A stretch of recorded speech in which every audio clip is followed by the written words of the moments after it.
South China Sea Shocker, 2 United States Navy jets down, sending shockwaves through military and diplomatic circles worldwide. Today, the skies above the volatile South China Sea erupted in crisis as 2 U.S. Navy aircraft from the USS Ronald Reagan went down in separate back-to-back incidents just miles apart.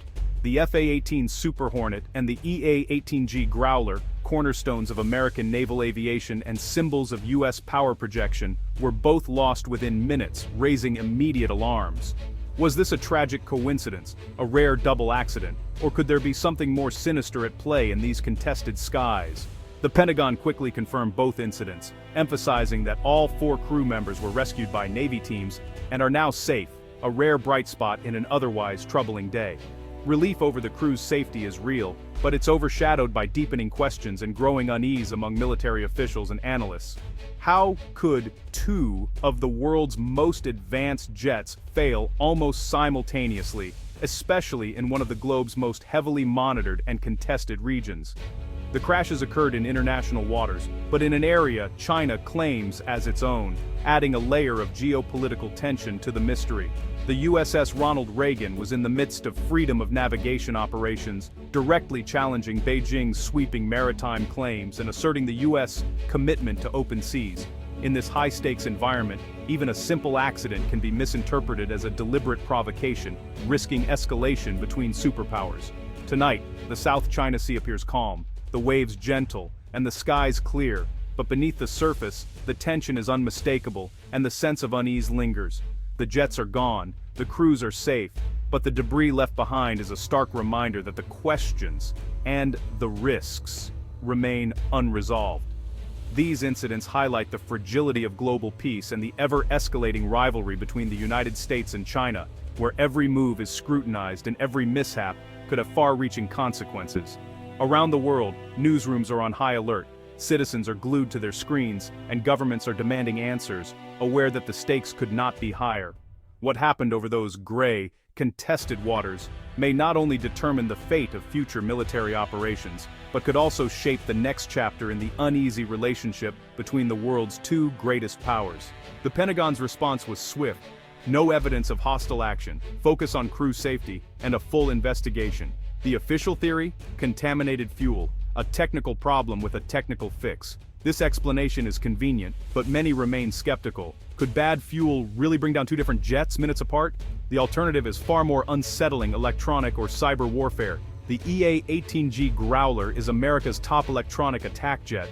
If it was compromised, that's a chilling prospect.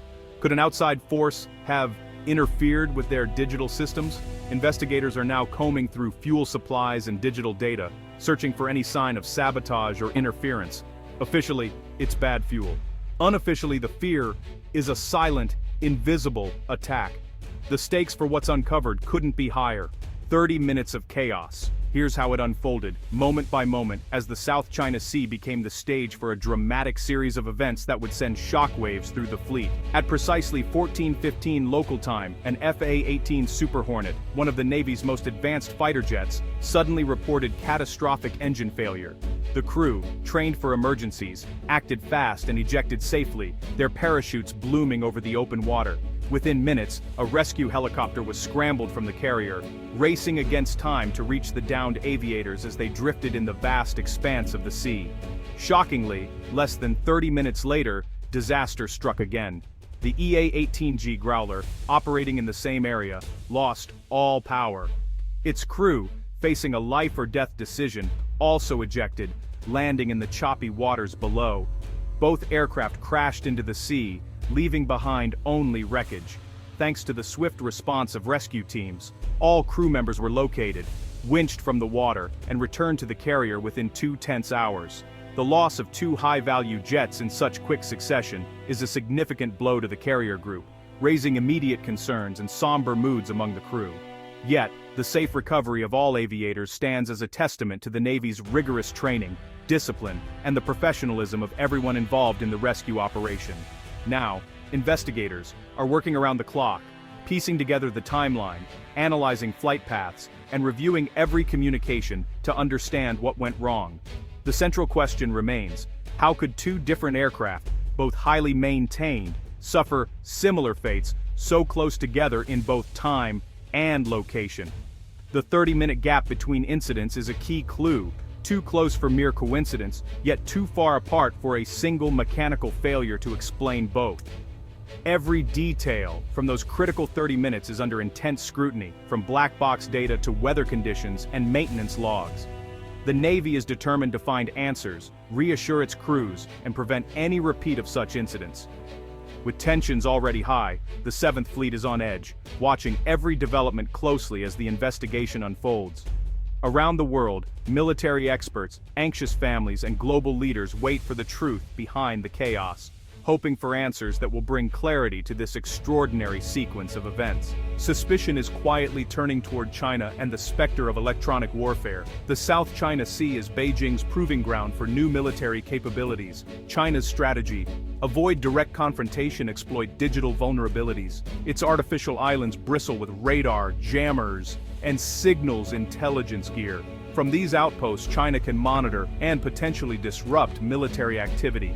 The EA-18G Growler is designed to counter such threats, making its loss especially troubling. If Chinese electronic warfare can neutralize a Growler, U.S. air superiority is at risk. Electronic attacks are silent, traceless, and designed for plausible deniability. U.S. intelligence isn't ruling out a sophisticated electronic assault. The search for a digital fingerprint is underway. Was this a test, a warning, or just a tragic accident? The answer could redefine the balance of power in the region.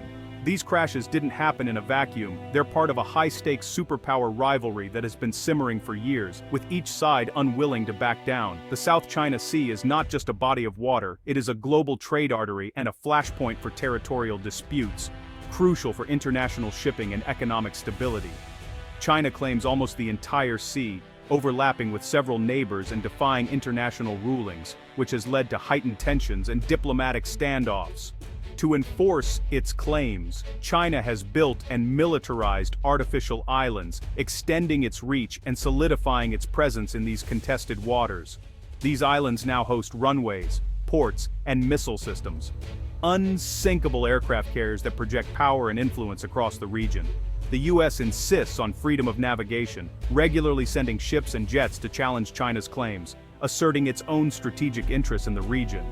These operations are a constant source of tension, with Chinese vessels shadowing U.S. forces, leading to frequent standoffs and radio exchanges. The USS Ronald Reagan's presence was part of this ongoing contest of wills, a symbol of American resolve and military might. Both sides are testing each other, deploying advanced assets and new tactics, constantly adapting to the evolving strategic landscape. It's a classic security dilemma. Each side's moves seen as threats by the other, creating a cycle of action and reaction. The risk is a cycle of escalation in one of the world's most vital regions, where any miscalculation could have dire consequences. The loss of 2 jets is a stark reminder of how quickly things can spiral out of control, highlighting the fragile nature of peace in the area. The South China Sea remains a powder keg, a volatile region where the slightest spark could ignite a larger conflict. Every incident adds fuel to the fire, increasing the stakes and drawing more international attention to the region. The world is watching for the next move as global powers navigate this complex and dangerous geopolitical chessboard. Today's crashes fit a troubling pattern of U.S.-China military incidents in the region, from the 2001 Hainan Island collision to deadly destroyer accidents in 2017. The South China Sea has seen its share of crises. Some analysts have even speculated about cyber interference and past mishaps, though proof remains elusive. China uses these incidents to criticize the U.S. presence, calling it destabilizing. State media blames America for regional tension, ignoring China's own aggressive actions. Each incident deepens mutual suspicion and highlights operational vulnerabilities. The latest crashes are just the newest chapter in a long, dangerous rivalry. The stakes and the risks keep rising.